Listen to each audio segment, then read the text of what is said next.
mugamba muti eyo mbalamusizaako mu linnya erisinga amanya gonna erya Mukama waffe Yesu Kristo. Bigenda bitya mukulike olunaku, emirimu gye mukoze mu lunaku, nange ejange ngiwumudde egy'olwaleero. Obuvunaanyizibwa bw'olwaleero bwe mbadde nnina okuba nga ntuukiriza, mbutuukiriza era mbumaliriza, era nkyebaliza Katonda atuwadde amaanyi n'ekisa okuyimirira. Kulikayo nnyo nawe gy'ovudde, gy'owangaalira yonna. Nange oluva wano maze okunaabako, ndiddeko okulya, njala genda kate kusoma ku Bayibuli, ate nkebere ku booluganda, male neebake, ndeko mu kusaba neebake, ate nindira olunaku olulala. Nina amawulire ga nnaku, gayinza okubeera ag'ennaku, amawulire g'ennaku, ga nnaku nnyo, ga nnaku. Olwoyiwayo kantu kano, amawulire ga nnaku. Gwe wenna ali eyo ng'olina Mukama nga akyakuwadde ekisa ekyokuwulira nti no you are an intercessor. Manyi tuli banjawulo mu ministry. Eriyo omulala nga okusaba n'okwegayirira kitundu ku bulamu bwe mu ministry. Kaati n'osanga abalala nga ate okusaba n'okwegayirira si kitundu ku bulamu bwe. Abo nabo gye bali tetujja balimirako nnyo. Naye njagala gwali eyo ng'okyalina amaanyi agasaba, sabira omubiri gwa Kristo. Ddala osabire ddala abaweereza.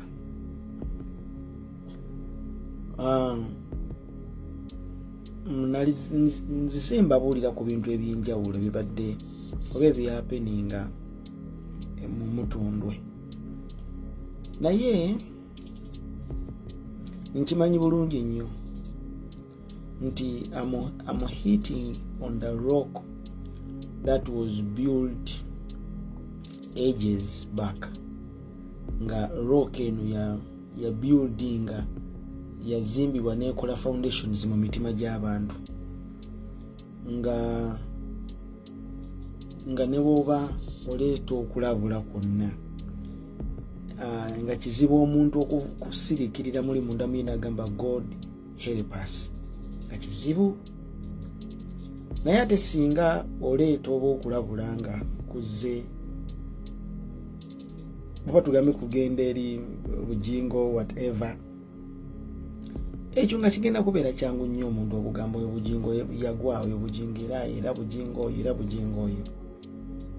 Naye bwe kiba nga kituuka ku Mutundwe, nga kiri Mutundwe, oli ne waba akiraba bw'ati, ajja sigala muli munda mu ye azimbye solid foundation munda mu ye, nga yava ewantu okumanya nga nti ddo olwaleero olunaku lwajjo ndooza leero olujjo nabadde nina oluganda omugwe nabadde nga banako naye muganda wange njagala ngobuulire Mutundwe yayingira emitima gy'abantu neva ku level gwe koyinza okuba nga wogisuubira yavaawo, yatuuka ku level ng'omuntu asobola okukyawa munne, bwe gaba maka asobola okugata, bwe guba mulimu, bwe kiba ki, nga yajja Kristo mu kifo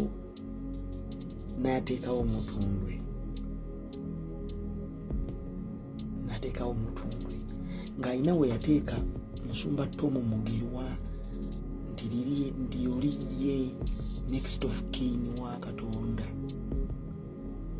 Mbagamba ebigambo bino nyambikakasa nti ebiseera ebigenda okujja mu maaso, era doctrines enfu zitandikira mu kkanisa ya Kristo. Bwe twogera ku spirit of Antichrist, the lawless man, atandikira mu kkanisa ya Kristo. Kasatuuka ku level efaanaganako bwetyo, nga olaba Abakatuliki nga batwala paapa, Omukatuliki bw'atwala paapa kati nno ekkanisa y'Omutundwe oba ensi yonna bwe batyo batwala Tom Mugerwa, wateekwa okubaawo ekikyamu, wateekwa okubaawo ekitali kituufu. Mbabuulidde ago ge mazima, ago ge mazima. Nina oluganda gwe mbadde ndisikaasingako naye engeri gya ndescribingiddemu Tom ne Mutundwe ng'omuntu talina ayogera ebigambo 10 temuliimu Kristo, naye ebigambo 10 byayogedde, ebigambo 9 Tom Mugerwa Mutundwe. Ku bigambo 10 ekigambo kimu mwe muli Kristo. Ate nga musajja ayimiridde w'amaanyi awo. Bamutya, batya Maaza, batya Tom Mugerwa, bamutya. Okutya kuliko otalabanga nako. Kati njala kwebaza Katonda kulwammwe mwenna kulinnyira Mukama waffe Yesu. Nina amawulire agatali malungi eri family ya Lwanga, mostly mukyala Lwanga ne Lwanga nwanyi nnyo okulabika nti nno nfuna mukyala Lwanga. It's unfortunate nti nemereddwa okumufuna wamu naye gana amawulire gaagano genjala kubategeeza, era mukyala Lwanga gana amawulire gawulire, onaaba osobodde okulaba vidiyo eno yena anaasobola ogikutuusaako nenajja enatuuka yonna eMutundwe. It's unfortunately amakaako gagenze. Waliwo ekintu Maaza kyafunamu mu nsonga eyo, kya mwoyo nnyo, kya munda nnyo, kyesisobola kubanyonnyola wano ate kyesiri bagamba.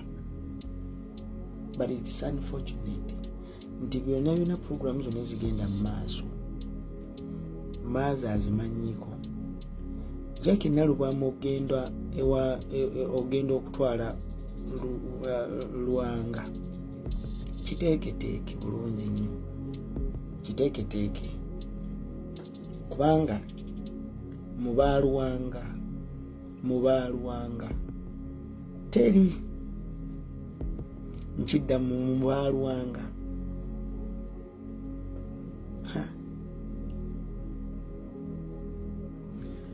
Jackie tebamumanyiiyo, babuulidde mu Baalwanga Jackie tebamumanyiiyo. Ate abaweereza b'Emutundwe abali mu mutima beegayirizi ogwo omukolo ogw'okugenda gwe bagendako okukyala, ono atwale Jackie Nalubwamu atwale Lwanga, timu beegayirizi babimanyiiko. It's unfortunate. Ago amakasi ge gasoose okugenda gatyo. Nkubuulira amazima ga Kristo, mukyala Lwanga Katonda yennyini yajja okuyimirira mu ggulu akuddiza omwami wo. Other than that oyo naye agenze. Nkubuulidde oyo naye agenze. Maaza nga yakikuttemu bw'ati mu ngalo.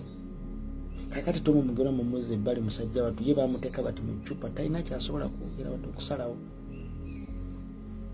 Nkubuulidde ago gagenze. Oba osobola okuwulira eddoboozi lyange lino, byesonyiwe, biveeko, kkiriza Katonda, kyonna kinaaba kizze. Naye nga nkubuulira gusiga egasoose.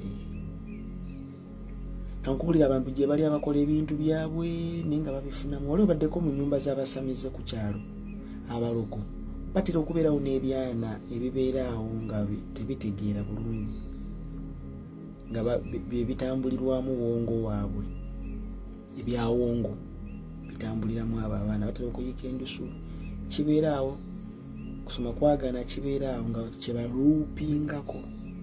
Kakati ensi ey'omu mwoyo erina ekintu ekyo naye temukimanyi. Kakati wateekwa okubeerawo amaka agali awo nga bagaluupingako. Ekyo nkibagambye. Omukyala ayitibwa, omukyala ono, mukyala Vicky Kintu, omwami ali luddawa? Oli awo weekaana, weekalakaasa, omwami we yalagawa? Mwetereeze. Waliwo looping genda maaso awo.